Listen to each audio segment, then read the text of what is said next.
Hello and welcome back. This is video number 7. Let's talk about custom audiences. Now, when I showed you the visual mind map of how everything works and the different scenarios, we talked about custom audiences being a ad targeting option that lets you find people who either took an action or either didn't take the action that you wanted. So as you can see here, according to Facebook.com, a custom audience is an ad targeting option that lets you find people who already know your business on Facebook. So with that said, to get here, all you have to do is up the top, click this, and then click audiences.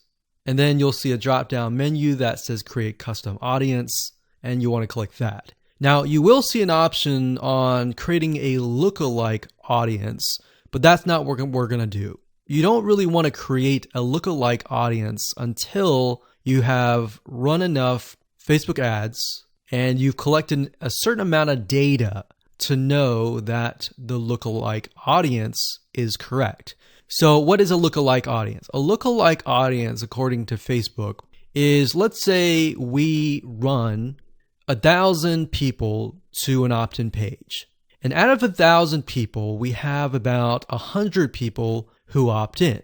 Now, out of the 100 people that opt in, we want to figure and reach similar people based on the 100 people that converted.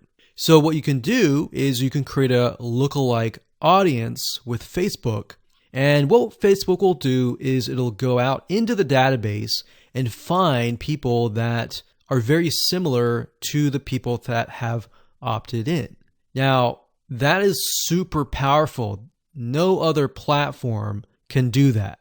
So what you're really doing is you're tapping into Facebook's database according to the data that you have found and comparing and finding people that are similar. You could do that with a purchase. Maybe you have 1,000 people that visited a sales page. And out of those people, we have eventually 100 people that buy. So we want to find 100 people that are similar. So that's what a lookalike audience is. Now, what we want to do in this specific retargeting campaign is to create a custom audience. So these are the different custom audiences that you can create. Now, I'm not going to talk about how to create one just yet. We'll talk more about that in the next video. But as you can see here, as far as custom audiences go, you can find, let's say, for example, an email list of your customers or your subscribers and upload them here. And then you can retarget them. So maybe somebody opted in for a freebie. You could upload that here and you can retarget them and try to get them to purchase a product that might be similar to what they signed up for. So even though they fulfill the action of signing up and giving you their email address, you can still retarget them. They're still potential buyers. Website traffic, you can create a custom audience based upon people who visit your website.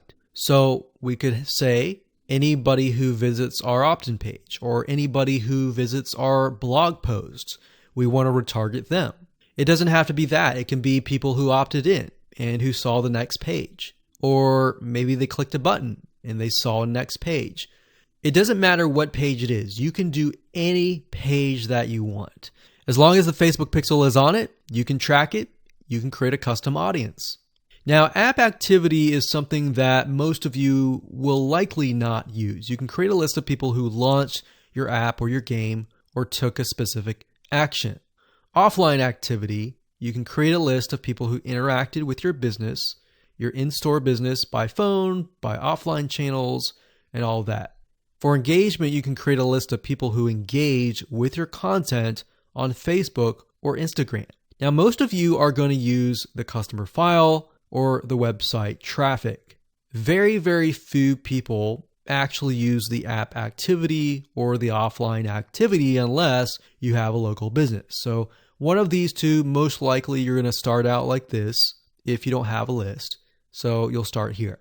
So now that you understand the different types of custom audiences that you can create, without overwhelming you, let's move on to the next video and we'll talk about how to create the custom audiences correctly.